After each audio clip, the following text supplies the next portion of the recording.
Colonel साहब, ये reports तो हम आपको दिखाई रहे हैं, लेकिन आप हमें कर्नल साहब ये बताइए कि ये अमेरिका का ये जो बांटो और राज करो और यूक्रेन को उकसा कर लगातार उसको नुकसान पहुंचाने का ये जो तरीका है या जो इरादा है, ये क्या है और अमेरिका क्या चाहता है जो इस तरह से रूस और यूक्रेन को लड़वा रहा है?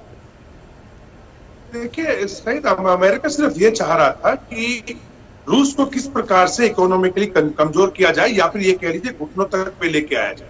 सर, दूसरा उसका यह था कि इसको अचीव करने के लिए उन्हें अच्छी तरह से पता था कि अगर यूक्रेन के अंदर से कोई चिंगारी या कोई ऐसी बात उठेगी जिसे रूस, रशिया और यूक्रेन आपस में भिड़े, तो इनको सैंक्शंस लगाने का मौका मिलेगा, कंपनियों को बैन करने का मौका मिलेगा, ट्रांसपोर्टेशन के सभी मीन्स काटने का मौका मिलेगा, यानी दुनिया से रूस को, रशिया को अलग थलग करने का मौका मिल जाएगा और रशिया इकोनॉमिकली बहुत ज्यादा पीछे चला जाएगा, जो कि हो भी रहा है।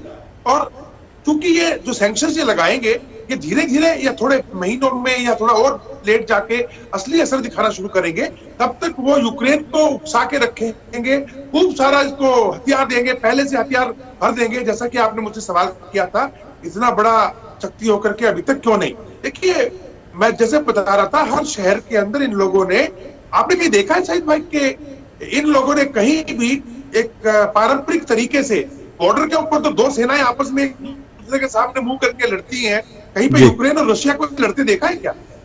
नहीं सर, बिल्कुल ठीक कह रहे हैं आप। बदल दिया, वो इसलिए बदल दिया बिकॉज इनको पता था कि हमारे पास में बहुत सोफिस्टिकेटेड एंटी टैंक वेपन्स है।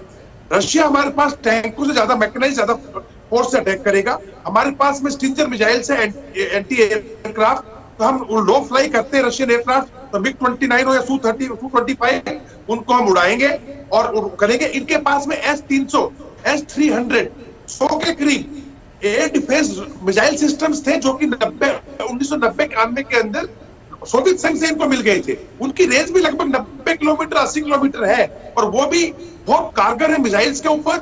और जो आपके जहां ये एयरक्राफ्ट है, मिग 29 हो या Su-25 हो, यही कारण है कि शुरू के अंदर, अब जब एक S-300 छुप के बैठी है और जब इनके एयरक्राफ्ट आ रहे हैं रशिया के, तो पहला एक एयरक्राफ्ट तो वो मारेगा ही मारेगा ना, और जब वो उसकी लोकेशन मालूम चलेगी तब ये लोग उसको उड़ाएंगे। तो अब ये लोग 85 से 90% के करीब S-300 के जो एयर डिफेंस सिस्टम से उनको भी उड़ा चुके हैं। लेकिन सबसे बड़ी बात ये जो मुझे लगी वो ये थी, देखिए, यूक्रेन की और रशिया की जो डायस्पोरा है वो एक जैसा है। आधे लोग आपस में शादी किए हुए, यूक्रेनियंस रशिया में भी हैं, रशियंस यूक्रेन में भी हैं। हर तीसरा आदमी यूक्रेन में रशिया की भाषा बोलता है। 1/3 रशियंस है यहाँ पे। हर छठा आदमी यहाँ पे जो है यूक्रेन के अंदर, उसका किसी न किसी तरीके से रशिया के लोगों के साथ रिलेशन है। तो ऐसे में पुतिन भी जानते थे कि शुरुआती दौर के अंदर ही अगर हम जाके सीधा, एक ट्रेडिशनल तरीका है रशिया की आर्मी का अटैक करने का, जैसे कि जॉर्जिया में देखा था, जैसा हमने चेचन्या में देखा था, ये शहरों को घेरते हैं और फिर दबा के बम्बार्डमेंट करते हैं। उसको तहस नहस करने के बाद पैराट्रूपर्स, स्पेशल फोर्सेस लैंड करती है, कैप्चर कर लेते हैं।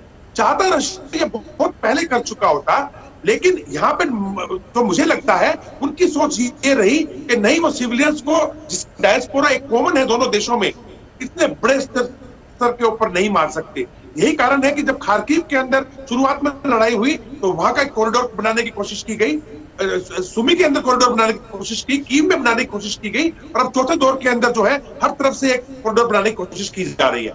रही बात अमेरिका की साइड पर, देखिए, अमेरिका का तो पेशा ही ये है कि 30% से 35% इकोनॉमी हथियार बेच करके चलती है और अमीर रहती है। कहीं भी देख लीजिए, आप इराक देख लीजिए, लीबिया देख लीजिए, आप अफगानिस्तान देख लीजिए, कहीं पे साउथ कोरिया के साथ में खड़ा हो गया, अभी जाके जापान और उसको क्या बोलते हैं, चाइना के खिलाफ जो है सब बाकी देशों को हथियार देने में लग गया। ऑस्ट्रेलिया को जो है इंग्लैंड की डील खत्म करवा के ऑस्ट्रेलिया की अपनी नॉन न्यूक्लियर सबमरीन बेस डाली। तो इनका काम ही ये है, इनका धंधा ये है। और सही बात, इनके साथ साथ में ये क्या करते हैं, पुलिसिंग कर रहे हैं, हर जगह जाकर के ये सबको धमकाते हैं। आज कल चीन के एनएसए और अमेरिका के एनएसए की मीटिंग रोम में हुई और वहां पे बोला गया कि हमें खबर मिली है कि आप रशिया को जो है वो सैनिक मदद देने जा रहे हैं और आर्थिक मदद करने जा रहे हैं। अरे भाई, 4 दिन पहले ही ये अमेरिकन इंटेलिजेंस और पेंटागन की स्टेटमेंट थी कि रशिया ने अभी जी। 10% फौज ही लगाई है यूक्रेन में, 90% फौज रशिया की सर। बिल्कुल सुरक्षित और तैयार बैठी है। तो वो क्यों मांगेगा, वो क्यों मांगेगा इनसे? लेकिन इनका काम है प्रोपेगेंडा करना, धमकाना। ये धमकाना अब काम नहीं आ रहा सही। जी देखिए, सर। इन्होंने गल्फ कंट्रीज में कोशिश की, गल्फ कंट्रीज के अंदर इन्होंने सऊदी अरब को बोला, उसने मना कर दिया कि मैं तेल प्रोडक्शन नहीं बढ़ाऊंगा। क्यों बढ़ाएगा वो?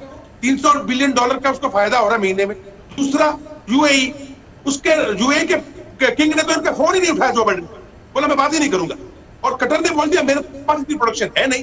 यानी कि अंदर अंदर खाने अब जो खाड़ी देश हैं वो भी अब इस अमेरिका की हेजमनी से बाहर निकल रहे हैं और ये जुड़ रहे हैं चाइना और रशिया की तरफ। तो पूरे का पूरा जो एक समीकरण था, एक जो कह लीजिएगा कि जो सेकेंड वर्ल्ड वॉर के बाद जो लोग, जो देशों के एक ग्रुप बने थे जियोपॉलिटिकल, वो अब बदलते जा रहे हैं। और ये देखना होगा कि इस यूक्रेन के जो ये कांड हुआ है, जो लड़ाई हुई है, इसके बाद में किस स्तर पे ये बदलते हैं और कैसे नया नया जियोपॉलिटिकल ग्रुप फॉर्म होते हैं और किस समीकरण में उनकी ताकत दिखाई देती है।